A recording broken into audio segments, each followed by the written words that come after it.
자, 일어나십시오. 예배 시작하겠습니다.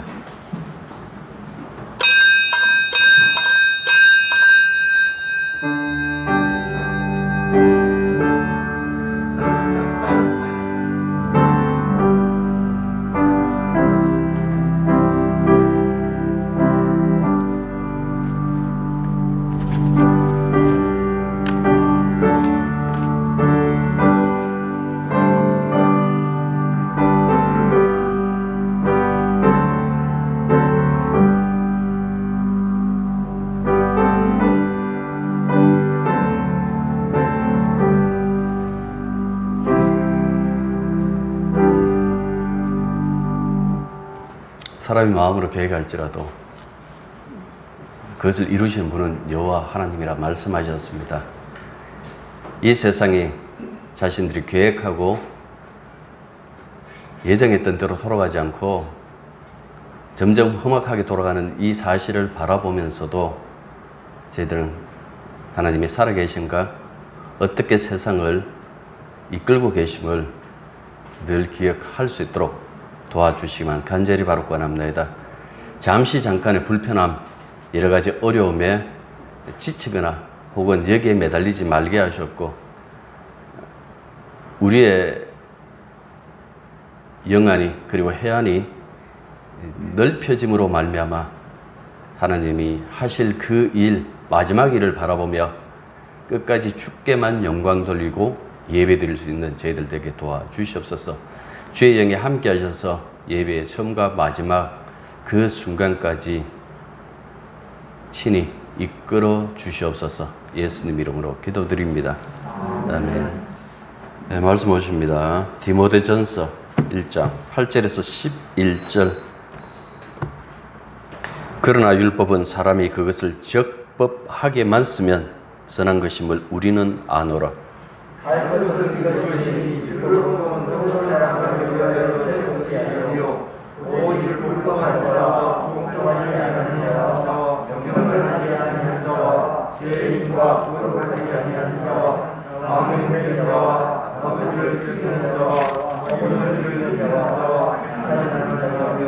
음행하는 자와 남색하는 자와 인신 매매를 하는 자와 거짓말하는 자와 거짓 맹세하는 자와 기타 바른 교훈을 거스리는 자를 위함이니.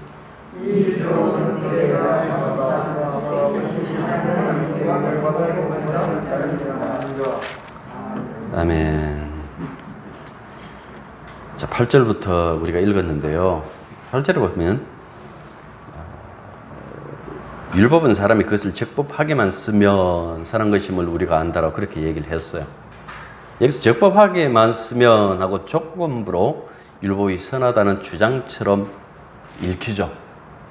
바울은 율법을 깎아내리는 것일까요? 아니면 필요 없다라고 얘기하는 것일까요? 분명히 아닙니다. 8절의 말씀은 이단들이 그리스도인을 위해서 새로운 계명을 세운다는 명목으로 율법을 제멋대로 오용하기 있었기 때문에 그렇다라는 그 말씀입니다. 그래서 4장 한번 넘어가 보시죠. 4장 보십시오. 3절 보시면 혼인을 금하고 어떤 음식물을 먹지 말라고 할 터이나 라고 이렇게 얘기를 하고 있잖아요. 소위 말해서 예수 믿는데요, 그쪽으로 온다, 결혼하지 마라. 우리가 먹을 음식과 먹지 않을 음식이 있는데 그거는 율법대로 따르는 것이 좋다, 그렇게 얘기했다라는 그 말씀입니다. 그래서 율법은 하나님께서 주신 그 이유대로 율법을 율법답게 사용하라는 그 이야기지, 적법하게 써라라는 그 말씀은 분명히 아니다라는 그 말씀입니다. 갈라디아서, 우리가 로마서 이렇게 살펴보면서 율법의 기능이 두 개라는 그 사실을 파악했어요. 첫 번째 기능이 뭐라 그랬습니까? 그때 하나님이 약속하신 그리스도가 오시기 전까지 모든 사람을 죄인의 자리에 묶어두는 그 기능을 하는 거예요. 모든 사람은 죄인이다. 오늘 여기에 보면 9절부터 보면 죄 목록들이 나오잖아요. 이 죄 목록에서 벗어나면 죄가 아닌가요? 아니면 나는 이 죄 목록에 이 죄와 상관없다라고 그렇게 여길 수 있는 사람이 있을까요? 율법을 왜 줬을까라고 했을 때에 인간은 법이 없으면 자기가 죄인인지를 몰라요. 그리고 두 번째로, 이 굉장히 더 중요한 일인데요. 율법의 두 번째 기능이 뭔가 하니까 우리를 그리스도에게 인도하는 기능이 있다라고 그렇게 얘기를 해요. 이 지금 제가 갈라디아서 3장 22절과 24절의 말씀을 가지고 여러분들에게 말씀드렸는데, 로마서든 갈라디아서든 우리가 이 말씀을 볼 때마다 기억해야 될 것은, 인간은 자기가 원하든지 자기가 원하지 않는지 간에 율법 아래에 살고 있다는 그 말씀입니다. 사람들마다 자기 인생 이야기할 때 시시콜콜 그렇게 얘기를 해요. 어떤 사람들은 소설 한 권으로 모자랄 만큼 격정적으로 자기 이야기를 하지만은, 성경에 따르면 굉장히 인간의 삶에 대해서 간략하게 그렇게 정리를 해버려요. 그게 뭔가 하니까 인간은 율법 아래에 태어났다가 율법으로 말미암아 죽는다라는 그 말씀입니다. 나름대로 열심히 살았던 내 인생이 일말의 자비도 없는 그 지옥불에서 결산이 된다라는 것은 굉장히 가슴 아프죠. 그런데 그 이야기를 성경이 해주고 있다라는 그 말씀입니다. 여러분들, 우리가 용서받을 수 없는 죄인이었다라는 그 사실은 율법이 살아있지 않으면 몰라요. 성경에서는 그 얘기를 해요. 죄는 율법이 살아있을 때 죄가 된다라고 그렇게 얘기를 해요. 도대체 이게 무슨 말인가라고 했을 때에, 죄라는 것은 주님, 제가 죄인입니다. 제가 그거 인정할게요. 그렇게 한다고 그걸 죄로 여기고 죄인으로 여기지 않는다라는 그 말씀이죠. 예. 그러면요, 정말 중요한 것은 그것이 아니라 율법이 살아서 우리를 정죄해야 된다라는 그 말씀입니다. 그래서 하나님의 율법이 어떻게 우리를 정죄하고 있는지, 어떻게 우리를 죄인으로 취급하고 있는지 그 이야기를 성경이 얘기해 주고 있는 거예요. 로마서 4장 15절, 율법은 진노를 이루게 하나니 율법이 없는 곳에서는 범법도 없느니라. 율법 없으면 죄가 없다라는 이야기예요. 여기서 범법도 없다라는 것은 무엇인가 하니까 지가 죄를 범했다라는 그 사실조차, 그 의식조차도 없이 죄를 짓고 있다라는 그 의미가 여기에 담겨져 있는 거예요. 그런데 율법 없이 죄 운운하는 것은 다 반칙이에요. 성경은 인간의 죄를 지적할 때도 율법으로 지적하고, 인간을 죄로부터 구원할 때도 율법을 통해서 구원해요. 그래서 우리의 구원자는 율법과 전혀 상관없는 자가 아니에요. 그래서 예수님 그 얘기를 하잖아요. 내가 율법 없이 온 줄 아느냐? 하나님의 조그만 하나님의 계명이라도 내가 다 이루려고 왔다라는 그 말씀을 분명히 하고 계시는 거예요. 그만큼 모든 것이 율법과 관련되어 있다라는 그 말씀이죠. 로마서 3장 19절, 우리가 알거니와 무릇 율법이 말하는 바는 율법 아래에 있는 자들에게, 율법 아래에 있다라는 것은 우리가 예수님 안에 있다 그러잖아요. 예수님 안에 있다라는 말과 이 율법 아래에 있다는 말과 동일해요. 율법 안에 있다라는 그 말씀이에요. 자들을 말하려는 것이니 모든 입을 막고 온 세상으로 하나님의 심판날에 있게 하려 합니다 라고 이렇게 얘기를 하고 있어요.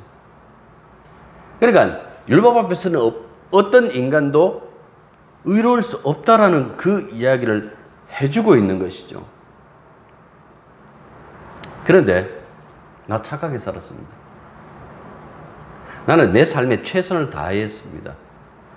특히 유대인들은 그렇게 얘기를 했죠. 우리는 하나님 주신 그 말씀을 따라 살았습니다. 날마다 말씀을 묵상했고 그 말씀이 요구하는 대로 나는 헌금을 했으며 헌신을 했으며 나는 지금까지 그렇게 살아왔습니다라고 그렇게 얘기를 했어요. 그런데 로마서 3장 19절은 뭐라고 얘기를 합니까? 유대인이었던 사도 바울이 이런 얘기를 하는 거예요. 손을 잡고 버리는 거예요.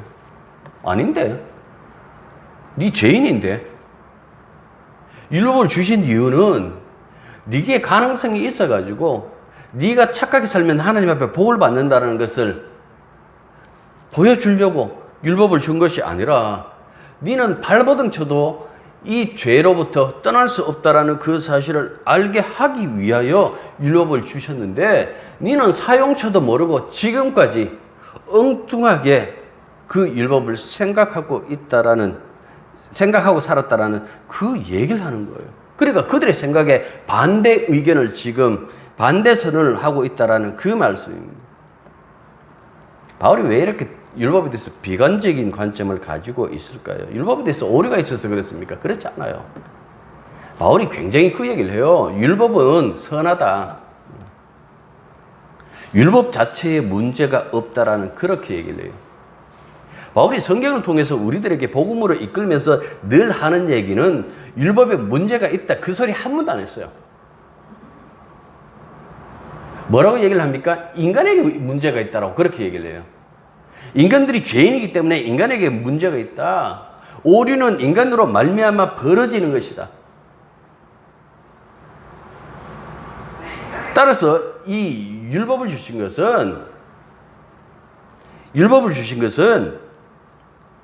인간의 죄를 지적하려고 주신 것이지 죄 없이 살아갈 수 있는 어떤 그 여건을 마련해 주기 위하여 주신 것은 아니다라는 그런 말씀이에요. 그래서 로마서 3장 20절에 이렇게 얘기를 합니다. 그러므로 율법의 행위로 그 앞에서 의롭다 하심을 얻을 육체가 없나니 율법으로는 죄를 깨달음이네요. 사람은요, 처음부터 하나님 말씀을 이 율법을 감당할 수 없었어요. 여러분들 율법의 근간이 뭘까요? 알맹이 뭐예요? 십계명. 십계명 두 돌판이 내려오고 난 다음에 그걸 풀어난 것이에요. 그런데 십계명이 내려왔을 때 그 상황을 가만히 한번 생각해 보십시오. 모세가 하나님 말씀을 받아서 그것을 가지고 내려오자 사람들이 모여서 언제 이 말씀 한번 드렸죠? 그들이 박수 치면서 야, 하나님께서 우리들에게 계명 주셨다. 이 계명대로 살아가자. 우리 한번 열심히 한번 살아봅시다. 진짜 믿는 것처럼 한번 믿어봅시다. 여러분들 그렇게 했나요? 그들은 내려오는 그 말씀과 반대적인 그 행동을 하고 있었어요. 십계명의 그 중심이 뭡니까? 전적으로 하나님의 말씀에 순종해라. 그게 충성하라. 다른 신을 섬기지 말라라는 것을 강력하게 그렇게 금지하는 그 말씀이 들어가 있잖아요. 그런데도 그 말씀이 내려오기 전부터 무엇을 했는가 하니까 황금 송아지를 만들어 놓고 뭐라 그랬습니까? 우리를 이집트에서 구원해 주신 여호와 하나님이다 라고 그렇게 얘기를 했어요. 그 사람들이 가지고 있는 어떤 그 신관이 거기서 적나라하고 드러나죠. 하나님과 만몬 함께 섬길 수 없다라고 얘기해요. 만몬이 뭡니까? 재물이잖아요. 돈이잖아요. 요즘 말하면. 왜 예수 믿어요? 나도 성공적인 삶을 세상에서 살고 싶어요. 얘도 순복음교에서 그랬다 그러죠. 예수 믿고 가난한 자는 뭐라 그랬어요? 저주받은 것이나 마찬가지다. 사람들이 가지고 있는 그 신관이 다 거기에 있는 거예요. 그 말씀이 내려오고 있는데도 지금 그 말씀을 어기는 그 우상을 섬기고 있는 그 모습, 왜 그것을 성경에서는 그게 어떻게 보면 이스라엘의 부끄러움인데 그 부끄러움을 고스란히 다 거기 신랄하게 다 기록되어져 있다고. 왜 그랬을까요? 이걸 얘기하는 거예요. 인간은 처음부터 구원받을 자격이 없었다. 이스라엘은 인간의 대표예요. 세상 모든 나라의 대표성을 띠고 있어요. 아담이 모든 인간의 조상인 것처럼 이스라엘도 역시 그 아담의 역할을 해요. 그 아담의 역할을 하는데 그 아담의 역할 속에서 보여주는 게 뭔가 하니까 봐라. 이스라엘이라고 별 수 있는 줄 아느냐. 인간은 인간이다. 세상에 특별한 인간은 없다. 모두가 다 죄인이다. 자기 죄성만 드러낼 뿐이다 하고 그 보여준 것이 그 황금 송아지 사건이에요. 모세가 내려오자마자 그것을 보고 경악하죠. 그리고 어떻게 해요? 자기 손에 들려진 그 십계명 두 돌판을 황금 송아지에 던져가지고 그 황금 송아지를 깨트려 버립니다.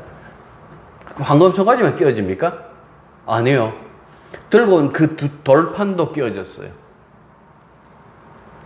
왜 이렇게 했을까요? 모세가 경솔해서 그럴까요?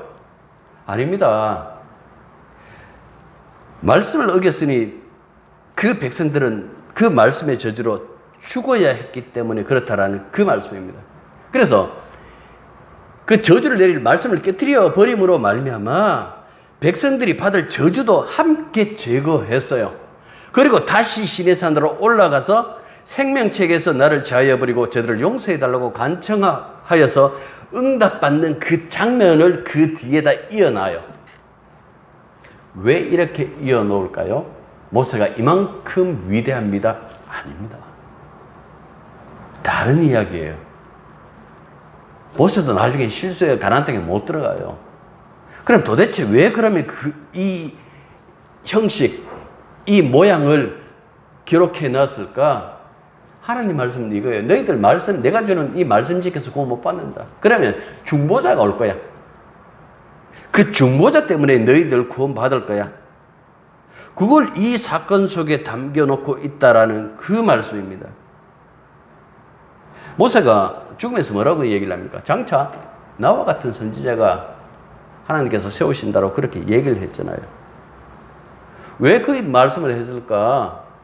모세가 희망을 가지고 있는 거예요. 그게 희망이 뭔가니까, 하나님께서 예비하신 그 선지자, 나와 같은 내 역할을 하는 자기 백성을 그 억압에서부터 끄집어낼 그렇게 역할하실 그분이 오신다.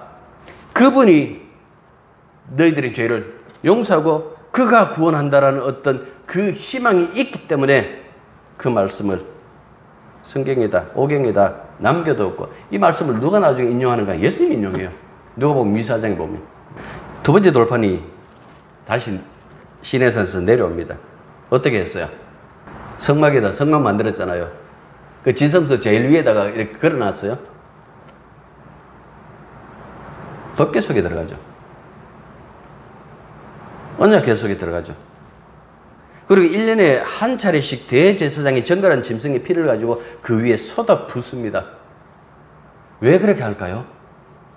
1년 동안 하나님 말씀에 어겼던 우리들의 모든 저주를 이 피를 보시고 용서해 주십시오라는 그 의미가 거기에 담겨져 있는 거예요. 그러니까 그 정결한 짐승의 피라는 것은 그들의 그 모든 죄가 용서되는 그 하나의 기능을 하고 있었다라는 그 말씀입니다. 사도들은 모세가 예수님의 별세에 관여했다라고 그렇게 얘기를 해요. 그 변화산 이야기잖아요. 그 변화산에 나타나서 엘리야가 나타나서 예수님의 별세를 의논했다라는 것은, 제가 그때 여러분들 이 복음서 하면서 그 말씀을 드렸잖아요. 왜 이 이야기를 할까? 모세도 오경을 대표하잖아요. 선지자도 다 무엇을 기다렸다? 예수님의 별세. 모든 것이 다 십자가를 바라보고 있었다라는 그 사실, 그의 죽음과 부활로 입증한다라는 그 사실을 그렇게 말씀을 해요. 사도들이 십자가, 그 부활에 대해서 이렇게 얘기를 하잖아요. 그런데 여러분들 가만히 그 모습을, 십자가 부활을 생각해 보시면 모세 이야기 했잖아요. 십계명이 얘기했잖아요. 십계명이 내려와갖고 그들의 죄를 만나가지고 그게 깨어져요. 그리고 다시 중보자에 의해서 그게 용서되고 말씀이 내려온다고요. 그것처럼 예수님은 자신의 몸을 십자가에서 내놓으시잖아요. 자신의 몸을 통해서 용서를 구하죠. 그런데 구약과 신약이 다른 점은 아들이잖아요. 하나님의 마지막 카드잖아요. 그래서 이 아들이 오셔가지고 우리의 죄를 제할 뿐만 아니라 우리를 의롭게 할 수 있는 그 길도 열었다라고 그렇게 말씀해요. 이것 때문에 바울이 율법의 두 번째 기능을 뭐라고 얘기를 하는가 하니까, 율법은 그리스도께 인도하는 기능을 가지고 있다라고 그렇게 말하는 거예요. 로마서 8장 3절부터 4절 제가 읽을게요. 율법이 육신으로 말미암아 연약하여 할 수 없는 그것을 하나님은 하시나니 곧 죄로 말미암아 자기 아들을 죄 있는 육신의 모양으로 보내어 육신의 죄를 정하사 육신을 따르지 않고 그 영을 따라 행하는 우리에게 율법의 요구가 이루어지게 하려 하심이니라 라고 이렇게 말씀하죠. 자, 뭐라고 얘기를 하신다고요? 이 얘기를 하시잖아요. 우리는 할 수 없는 그 일을 예수님이 하셨다. 우리는 육신에 속해가지고 도무지 율법의 요구를 이룰 수 없다. 그런데 예수님은 그 율법의 모든 요구를 이루셨다. 그리고 그 다음에 자기 육체에, 자기 육신에 기대하지 않고 오직 성령을 바라보고 성령의 인도하심을 받는 그들에게 뭐를 주기 위하여? 율법의 요구가 이루어졌다라는, 율법에 이루어진 그 요구를 주기 위하여 십자가에서 죽으셨다라고 그렇게 말씀해요. 이해되세요? 네? 성령이 왜 오셨다고요? 율법을 이루신 예수님의 그 이름을 우리들에게 주기 위해서 오신 거예요. 성령 안에 있으니까 우리는 율법의 이름 속에 있다라는 그 말씀입니다. 그래서 제가 갈라디아서 로마서 하면서 항상 그 얘기를 했어요. 하나님의 말씀은 처음부터 인간을 겨냥하고 있는 것이 아니다라고 얘기를 했어요. 율법의 요구를 인간이 이룰 것이라고 기대하지 않았다라고 그렇게 얘기를 했어요. 여러분 선지서들을 보시면 하나님께서 맹세를 해요. 그런데 맹세를 어떻게 맹세합니까? 너희들 맹세 지켜라 하고 같이 맹세합니까? 안 해요. 항상 자신을 두고 맹세해요. 자신을 두고 맹세한다는 것은 이스라엘 속에서 맹세를 이룰 수 없다는 그 사실을 누구보다도 잘 아시기 때문에 그렇다라는 그 말씀이죠. 따라서 하나님께서 말씀 주신 것은 하나님이 요구하는 인간상이다. 너희들이 이런 인간이 되는 줄 아느냐라고 했을 때에 모든 사람들은 그 율법 파덤 앞에서 경악해야 되는 거예요. 이 기준에 내가 과연 들어갈 수 있는가라고 했을 때 못 들어가요. 어떤 인간이 감히 들어가요? 들어갈 수 없다라는 그 사실을 알려주는데도 불구하고 뭡니까? 그걸 보고 지켜야지 뭐. 지키면 구원받겠지. 하나님 아버지는 아들을 염두에 둔 거예요. 아들이 말씀을 이루시고 아들의 피로 말미암아 그들을, 우리를 용서하시고 우리를 구원하시기로 그렇게 다짐하셨는데 사람들은 뭡니까? 말씀이 주어지니까 그래, 이 말씀대로 살아가야지. 우리 교회에 목표 없어요. 원래 무엇을 이룹시다 그 소리 안 했어요. 왜 그렇게 했을까? 제 생각에는 그렇게 해야 은혜가 은혜되는 거예요. 무엇을 하나 정해놓고 원래는 우리 성경 삼독합시다라고 하면 여러분들 삼독하면 그 다음부터 이 목표를 이루었다는 어떤 그 자부심, 그게 굉장히 우리들의 신앙에 도움이 될 것처럼 보이지만 안 그래요. 도리어 그것이 사람들을 교만하게 만든다라는 그 말씀이에요. 오직 아들을 통해서 율법이 이루어지고 아들이 다 이루신 그 율법의 그 완성된 그 모습, 그 가치, 그 결과를 성령을 통해서 우리들에게 주시는 거예요. 그래서 그렇게 되면 네가 유대인이냐? 네가 이방인이냐? 필요가 없잖아요. 대신 한 가지는 있어야 되겠죠. 그게 뭡니까? 성령이 계셔야 되겠죠. 그래서 바울이 그런 얘기를 해요. 성령의 인도함을 받지 않으면 하나님 자녀 아니라 그랬어요. 성령이 계시면 유대인이든 이방인이든 상관없잖아요. 성령이 율법의 완성을 가지고 계시고 그 율법의 완성을 가지고 우리에게 오셨기 때문에 우리는 성령 안에서 뭡니까? 율법의 요구를 이룬 자로 그렇게 존재하고 그렇게 살아간다라는 그 이야기를 사도 바울이 우리들에게 말씀해 주고 있는 거예요. 이 사실을 믿지 않으면 사람들이 끊임없이 자기의 그 의로움, 자기의 착함, 예수님이 십자가에 못 박혔다는 것은 그 어떤 인간도 율법의 저주에서 벗어나지 못한다는 그 사실을 보여주는 거예요. 예수님이 세례 받으실 때 그 얘기를 했죠. 하늘에서 소리가 나잖아요. 내 아들이다. 그 소리를 통해서 뭘 얘기를 합니까? 그럼에도 불구하고 그 아들이요, 우리를 대표한다고요. 세례 요한으로부터, 죄인으로부터 세례를 받는 그 순간에 우리의 모든 죄를 그가 책임지신다고요. 그래서 십자가에 달리시거든요. 그렇게 십자가에 달리시는데 그 아들이 십자가에 죽었다는 것은 죄를 죽였다는 거예요. 죄에 대해서 책임을 물었다는 거예요. 아마 예수님이 십자가를 지지 않았다면 우리는 우리의 정당함조차도 심판받아 마땅하다는 그 사실을 알지 못할 거예요. 사람들과 막 말다툼하다 그 얘기를 하잖아. 내가 뭐 잘못했는데? 네 한번 말해봐라.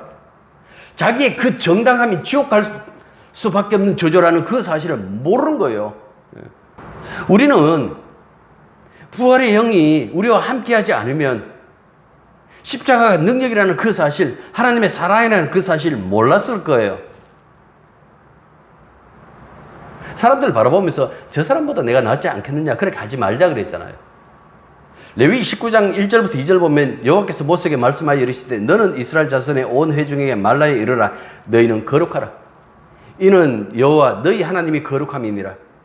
자, 하나님이 거룩하기 때문에 너희도 거룩하다 하라라고 그렇게 말씀하셨어요. 그 표준이 뭡니까? 그 기준점이 뭡니까? 하나님 거룩하심이에요. 하나님의 그 거룩하심에 도달할 수 있는 인간이 있는가? 없죠. 죄인들끼리 모여가지고 서로 네가 낫니 내가 낫니, 서로 의롭다, 내가 이 나라를 위해서 내가 살리겠다, 그렇게 이야기를 하는데요, 그게 모든 것이 다 죄라는 그 사실을 모르는 거예요. 사람들은.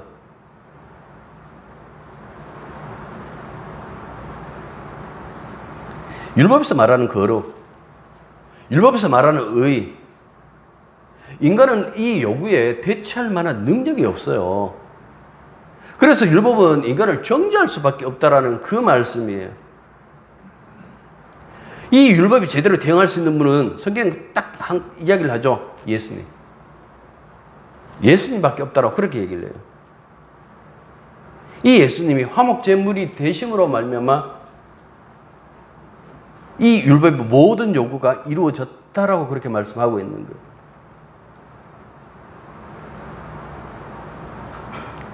예수님이 제자들이 자신을 따를 때에 가장 기본으로 해야 될 그 태도로 자기 부정을 말씀하셨어요.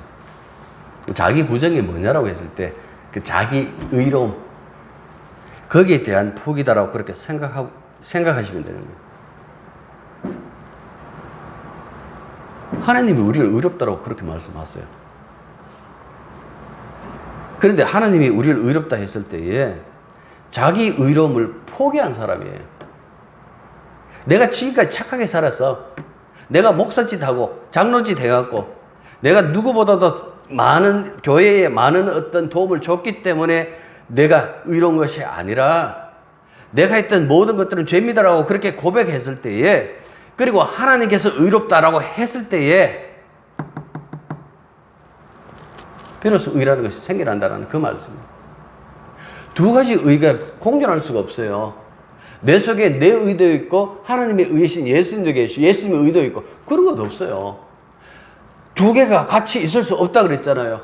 하나님과 만몬이 같이 연합할 수 없는 것처럼, 같이 동거할 수 없는 것처럼 하나만 있어야 돼요. 그 하나만 있을 때에 무엇을 남겨둬야 되는 거라고 했을 때에 제자는 뭡니까? 나는 의롭지 않습니다. 나는 죄인입니다. 베드로가 물고기 잡다가 배 오른편에 누가복음이 나오잖아요. 던지라 해갖고 물고기가 잡히니까 베드로가 그 배에서 무릎 꿇고 예수 앞에서 뭐라고 얘기를 합니까? 주여, 나는 죄인으로서이다. 나를 떠나소서. 베드로의 의인 줄 아십니까? 그때 잠깐 지정신 아닌 거예요. 하나님의 영이 슬쩍 건드려 준 거예요. 여러분들 그 사실을 바라봤을 때에 내가 주님 앞에서 주님이 의롭다고 했을 때에 그것이 내 의가 아니라는 그 사실을 날마다 고백하셔야 돼요. 예수 믿는 사람들은 예수님에게 자신 맡기는 거예요. 예수님에게 자신을 맡김으로써 율법의 요구를 이루어야 되는데 그걸 안 하는 거예요. 주님 잠깐만요. 아니 가만히 계시라니까. 주님이 나서시면 항상 내 삶이 힘들어져. 내가 알아서 할게요. 잘할게요. 알아서 내가 11조 하고 알아서 봉사하고 다 할 테니까 제발 관여하지 마십시오. 여러분들 그런 식으로 해갖고 아무리 열심히 한다고 할지라도 그런 말씀을 이루는 것 아니에요. 나는 죄인으로서이다. 나는 죄인입니다. 이 한마디가요 굉장히 중요해요. 이 한마디 하면 되는데 그걸 안 하려고 그래요. 그게 아니고요. 꼭 애들처럼 우리가 그런다고요. 우리가 저와 여러분들 다 그런다고요. 그게 아니고요. 주님, 제게도 이유가 있는데요. 그렇게 할 때마다 성경은 그 말씀 하시는 거예요. 그냥 나는 죄인입니다. 죄로부터 떠날 수 없는 죄인입니다. 이 육신을 이길 수 없는 죄인입니다. 하고 주님께 맡겨야만 그 율법의 모든 요구가 이루어진 그 의가, 하나님의 의가 우리들에게 주어진다 하고 그렇게 말씀하고 있는 거예요.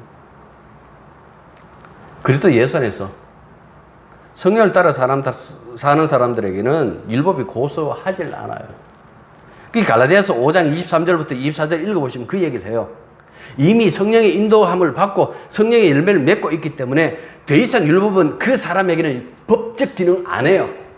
그렇게 사는 사람들이 그리스도인인데 이렇게 자신을 성령에게 맡기고 주님에게 맡기고 살지 않고 항상 뭡니까? 나 한번 제대로 믿어볼게요. 9절 보십시오.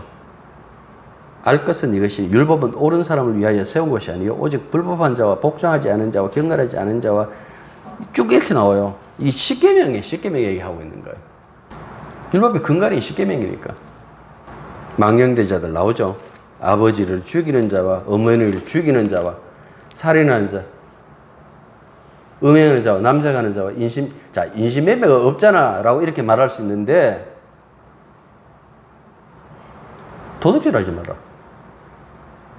그 말씀과 가만히 여러분들 한번 연결해 보십시오. 인신매매 하는 것이 무엇 하는 겁니까? 도둑질 하는 거예요. 무엇을 도둑질해요? 다른 사람의 인생을 도둑질 하는 거잖아요. 이것만큼 큰 도둑질이 있나요?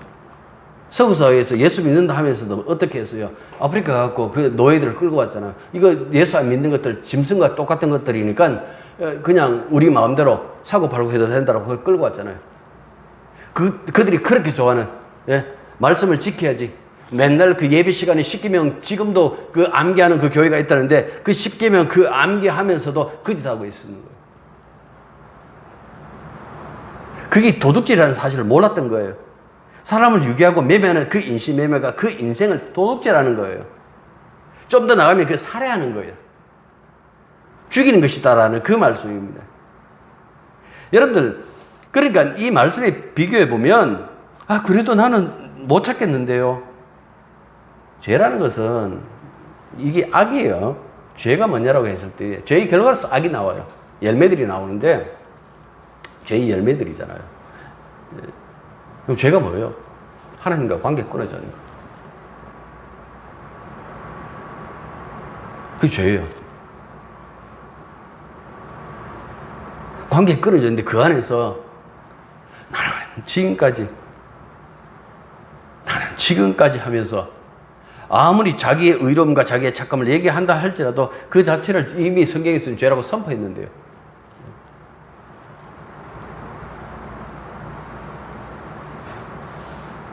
그러니까 율법 앞에서 나는 죄가 없습니다. 하나님 법 앞에서 나는 죄인이 아닙니다. 할 수 있는 사람이 아무도 없다라는 그 말씀입니다.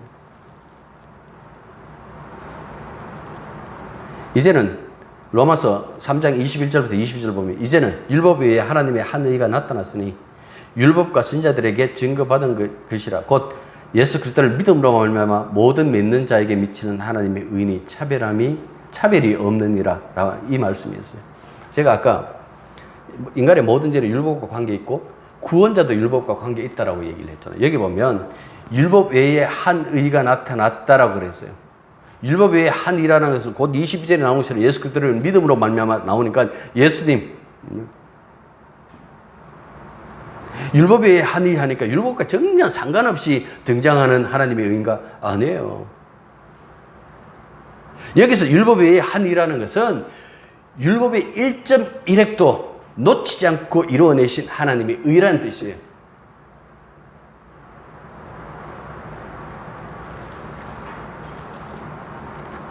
다만 믿음 그랬잖아요.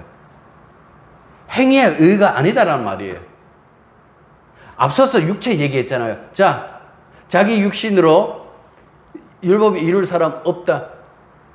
율법 외에 한 의가 나타났다. 이분은 율법의 모든 그 조항을 다 이루셨다. 이분에게 믿음으로 연합되는 자는 뭐라고요? 율법에 이루게 된다, 이루었다. 그 이야기를 지금 이렇게 설명하고 있다라는 그 말씀 어렵습니까? 자, 인간은 자기 행위로 의로운 사람 될 수 없다. 그러나 인간은 예수를 믿음으로 의로운 사람이 될 수 있다.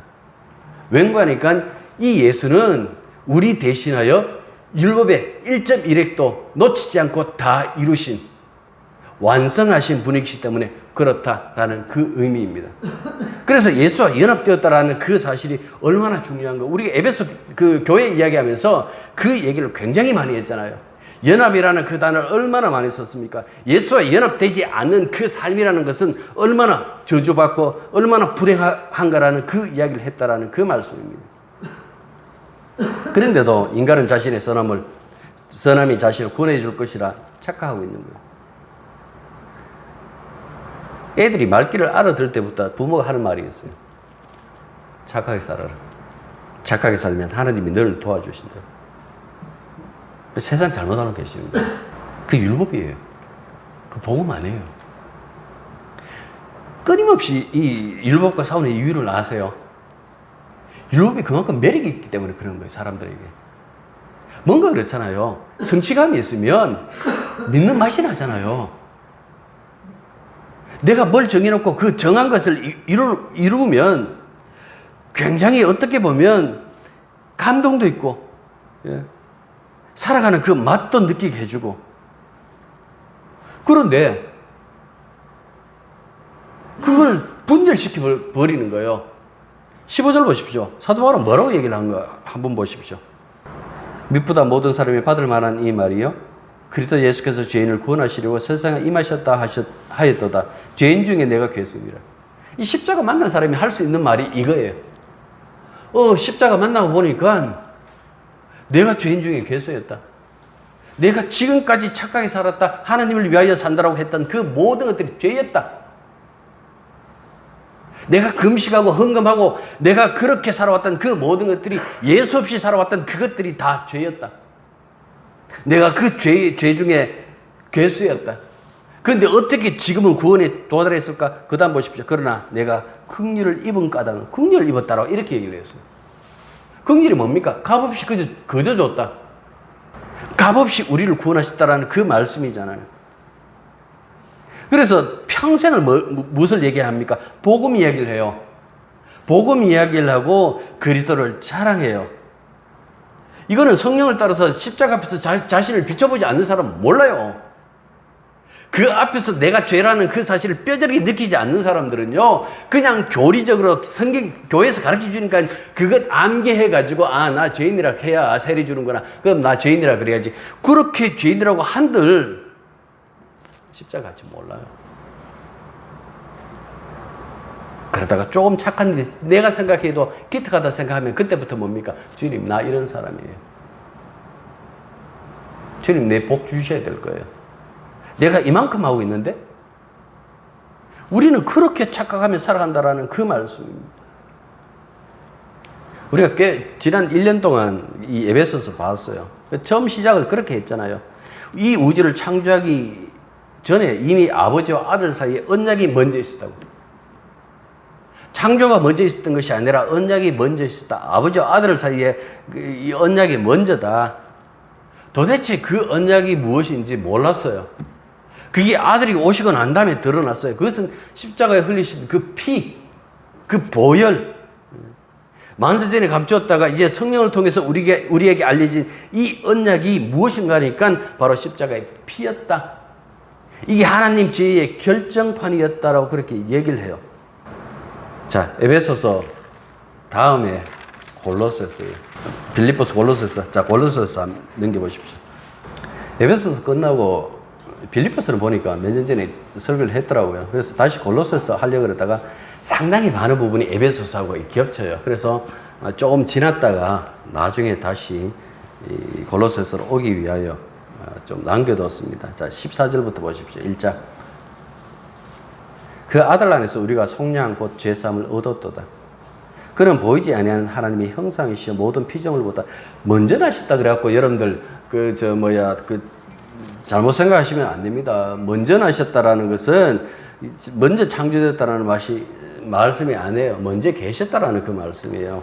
자, 만물이 그에게서 창조되되, 그 다음에 창조라는 말이 나오잖아요. 만물이 그에게서 창조되되 하늘과 땅에서 보이는 것들과 보이지 않는 것들과 혹은 왕권이나 주권자들이나 통치자들이나 권세들이나 만물이 다 그로 말미암고, 눈에 보이든 보이지 않든 간에 모든 것들이 다 그로 말미암았다. 그리고 그를 위하여 창조되었다라고 그렇게 얘기를 하고 있죠. 17절 또한 그가 만물보다 먼저 계시고 만물이 그 안에서 함께 서느니라. 그가 창조하셨다라는 그 말씀을 이렇게 이해하시면 되는 거예요. 그는 몸인 교회의 머리시라. 그가 근본이시여 죽은 자들 가운데서 먼저 나신 여기서 나셨다 그랬잖아요. 먼저 부활하셨다라는 그 말씀, 부활의 첫 열매. 이는 친히 만물의 으뜸이 되려 하시며 아버지께서는 모든 충만으로 예수 안에 거하게 하시고 그의 십자가의 피로 화평을 이루사 만물. 자, 화평을 이루는데 우리와 사람과 하나님 간의 관계만 화평을 이루는 것이 아니라 그 다음 보니까 뭡니까? 만물, 곧 땅에 있는 것들이나 하늘에 있는 것들이 다 그로 말미암아 자기와 화목하게 되기를 기뻐하십니다. 에베소 1장에서는 우주가 그리스도 예수 안에서 통일된다라고 그렇게 얘기를 했잖아요. 그 동일한 그 의미를 가지고 있는 그 말씀입니다. 21절 보십시오. 전에 악한 행실로 멀리 떠나 마음으로 원수가 되었던 너희를 이제는 그의 육체의 죽음으로 말미암아 화목하게 하사. 육체의 죽음 뭡니까? 십자가잖아요. 너희를 거룩하고 흠 없고 책망할 것이 없는 자로 그 앞에 세우고자 하셨으니 만일 너희가 믿음에 가고 터 위에 굳게 서서 믿음의 터 위에 굳게 서서 너희들이 들은 바 복음의 소망에서 흔들리지 아니하면 그리하리라. 이 복음은 천하 만민에게 전파된 바요 나 바울은 이 복음의 일꾼이 되었노라 라고 이렇게 말씀하고 있습니다. 이 말씀을 통해서 여러분 한번 돌아보십시오. 하나님 우리의 행위를 보고 복을 주셨을까요? 전혀 그렇지 않아요. 누가복음 15장에 보면 소위 탕자 비유 그 이야기 다 빼고요. 아버지가 그 큰아들에게 했던 그 말씀 보면 이렇게 말씀했어요. 아버지가 이르되 예 너는 항상 나와 함께 있으니 내 것이 내 것이로되 내 동생은 죽었다가 살아났으니 내가 잃었다가 얻었기로 우리가 즐거워하고 기뻐하는 것이 마땅하느니라. 그 전에 첫째 아들이 뭐라 그랬습니까? 내가 아버지한테 이렇게 충성스럽게 아들 노릇하고 있었는데 친구들하고 같이 잔치하라고 염소새끼 한 마리 안 줬다고 그 얘기를 했잖아요. 그런데 아버지가 이 말을 했다라는 거예요. 이 말의 의미가 뭔가 하니까 아들이라는 것. 네 행위를 보고 아들이라고 정해준 것이 아니다라는 말씀입니다. 아들이기 때문에 아들이라는 그 가치 때문에 그 둘째 놈이 왔을 때에 잔치해 있는 것이지 그 둘째 놈의 그 행위를 보고 내가 잔치해 준 것이 아니다라는 그 말씀입니다. 우리가 하나님의 아들 되었어요. 우리 행위 보고 아들 된 것 아니에요. 그리스도 예수 안에서 아들 되었기 때문에 우리들에게 이 하나님의 의가 주어졌다라는 그 말씀입니다. 그 얘기를 하기 위하여 준 것이 바로 율법입니다. 율법을 통해서 율법으로서 우리들에게 설명하는 거예요. 너 죄인이다. 예수 믿는 것 외에 아무런 그 의미 없다. 그 얘기를 하고 있는 거예요. 두 가지 성경 구절만 읽을게요. 율법의 행위로 그의 앞에 의롭다 하심을 얻을 육체가 없나니 우리가 그걸 봤잖아요. 갈라디아서 2장 16절 율법의 행위로는 의롭다 하심을 얻을 육체가 없나니라. 똑같이 얘기를 했어요. 강력하게 부정하고 있죠. 그리고 율법을 주신 것은 살리기 위해서 준 것이 아니다. 우리를 죽여서 그리스도에게 인도하기 위하여 율법을 주셨다는 그 말씀을 하는 거예요. 따라서 우리는 이 말씀을 통해 가지고 십자가 그 은혜밖에 없다라는 그 사실을 기억하셔야 되는 거예요. 기도하겠습니다. 저희들이 믿음으로 살아갈 때에 그 믿음의 초점이 언제나 십자가를 향하고 있다는 그 사실을 잊지 말게 해 주십시오. 우리들의 선함을 끄집어내지 말게 하셨고 오직 주의 선하심만 자랑하며 살아갈 수 있는 그런 사람들이 되게 하여 주옵소서. 예수님 이름으로 기도드립니다. 아멘.